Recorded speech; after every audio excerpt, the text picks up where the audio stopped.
Everybody, I would like to start by saying hello and welcome to the Sandy Hook Promise Start with Hello presentation. It is about youth violence prevention, and we're going to walk through a couple of really quick and easy ways that you can make an impactful difference in your school and in your community. And my clicker doesn't seem to be working. Okay. I was really ready though. Okay. So I am going to go ahead and lead by example and start with hello. So hello, everyone. Hello. My name is Alex, and I work at Miami University, not the Miami here where it's warm, but the Miami in Ohio where it's freezing. So I work as a research and evaluation assistant with the Center for School-Based Mental Health Programs. So what we do is go from communities within our region and throughout the state of Ohio, and now, even in Miami County, to bring school mental health and mental health awareness in general to different places. Before we get started, since there are so many of you, I would like to take a moment and lay out some general ground rules. One thing is that I know you're in school, but if some of you happen to bring your cell phones, please make sure that they're put away, or at the very least that they are on silent. And throughout the presentation, I'm going to be taking a couple opportunities for you all to talk amongst yourselves. When I say, let's take 10 seconds or let's take 30 seconds, I'd like to stick as close to that as possible since we only have about a half hour today. So to get you all back, I'm going to raise my hand. And if you see me raise my hand, if you raise your hand, we'll all get back to the same place and then we can move forward. So a little bit about Sandy Hook Promise. Who here is aware of or knows a little bit about the event that took place in Sandy Hook, Connecticut a couple of years ago? Okay, I've got a couple people. So there was an incident in which gun violence took the lives of several children, and some parents and community members founded Sandy Hook Promise to help prevent that. They take a very upstream look at gun violence and try to prevent some of the mental health issues and mental wellness that may prevent somebody from taking that drastic act. So today, how we're going to do that is we're going to create a more connected school and community where everybody feels included and we have a more global connection among all of us. So I know that the slide here says to raise your hand, but I want everybody to just take a couple of minutes and to yourself, think about a time where maybe you felt left out or excluded or like you're feeling lonely or isolated. Can everybody kind of think of a time when that may have happened? Now imagine that that happens every day for weeks or months or years, and that happens to so many people, millions perhaps, that they suffer in silence because they don't have somebody to talk to. They don't feel included in their group. So when young people become isolated, they may end up experiencing issues like bullying or depression, or may become victims or perpetrators of violence. And these thoughts of isolation and this kind of constant loneliness can lead to people further withdrawing from their friends and their family. It may lead them to be unable to learn as effectively. Maybe if they're shy or they're afraid to come to school because they don't feel included, they're missing out on some of the really important things that you guys experience in class from day to day.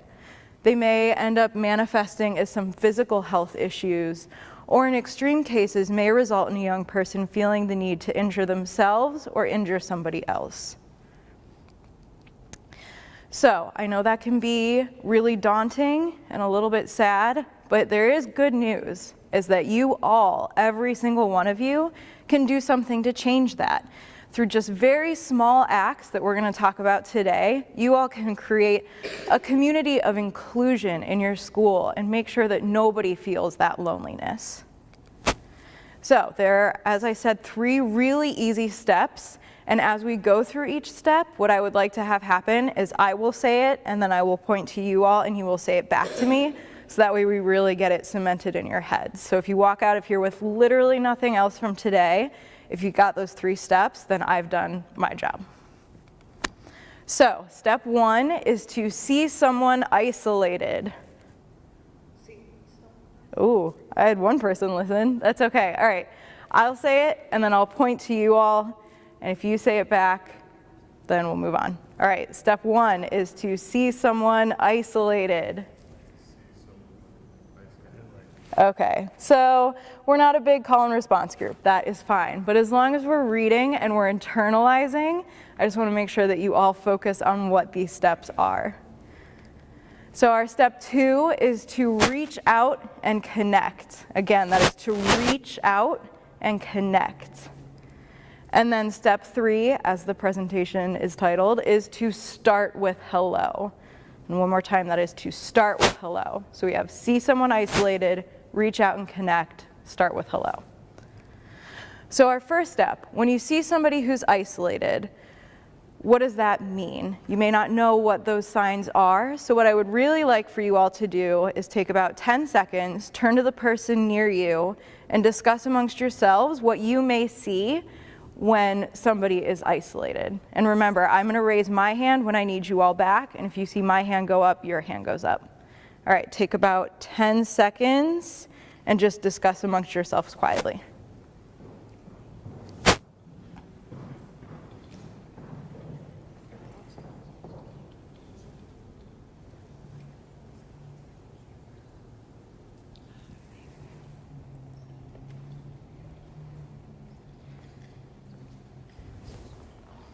All right, very good, guys. So, do I have any takers to volunteer maybe what you and your partner had discussed? If not, that's okay. I know that this can be a very, kind of private conversation. All right, well, fortunately, I have a couple of examples ready to go. So maybe somebody who is isolated, maybe somebody who prefers to be alone. And it's important here to note that preferring to be alone is in this case, we're talking about something that's constant.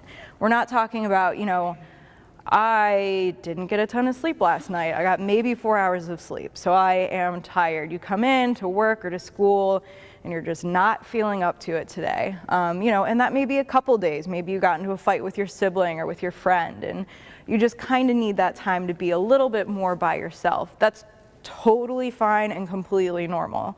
But what we're talking about here is somebody who, for weeks or for very long periods of time, is choosing to be by themselves. They may even feel anxious when they're in groups of their peers or in groups of adults, not really feeling comfortable interacting with other people.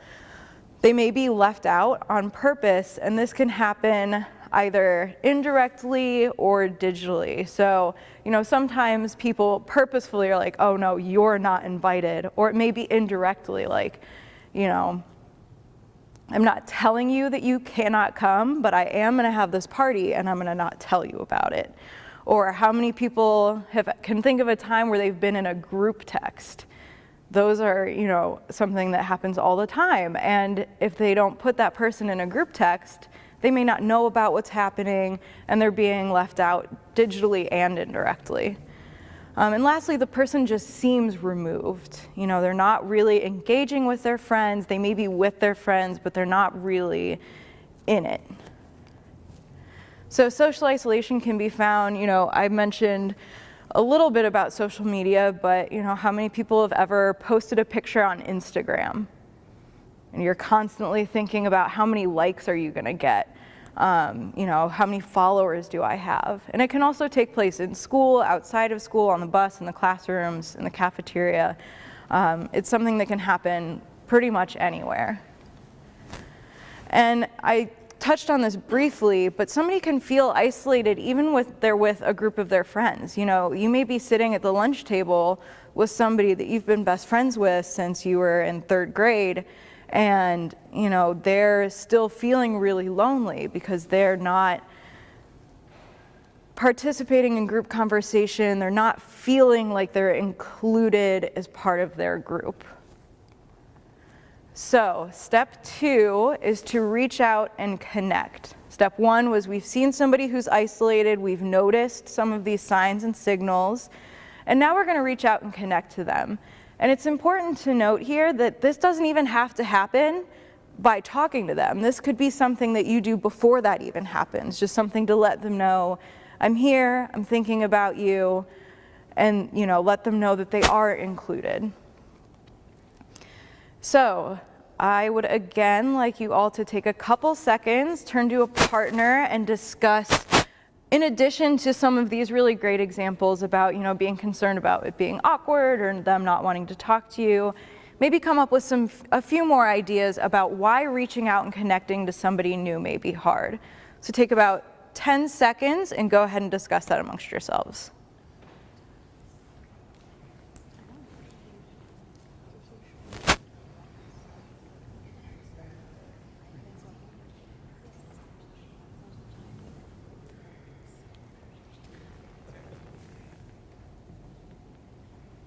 Okay, and by show of thumbs up, how many groups of people figured out a couple of extra reasons why people might feel uncomfortable?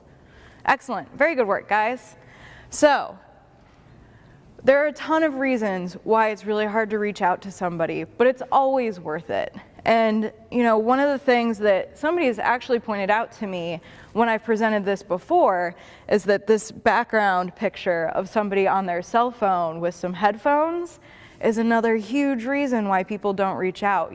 Everybody, it seems, on the bus these days has their headphones in, and that just immediately puts up that wall of, nope, not happening today, absolutely not.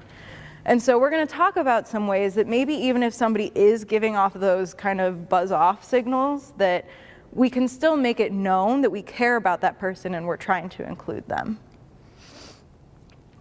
So like I said, we're going to give you a couple tips that both you and your school can implement as soon as today to start with hello and to get the process going.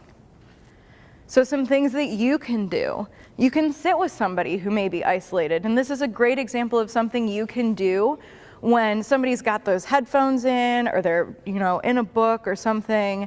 You can just go walk right up to them, just sit down.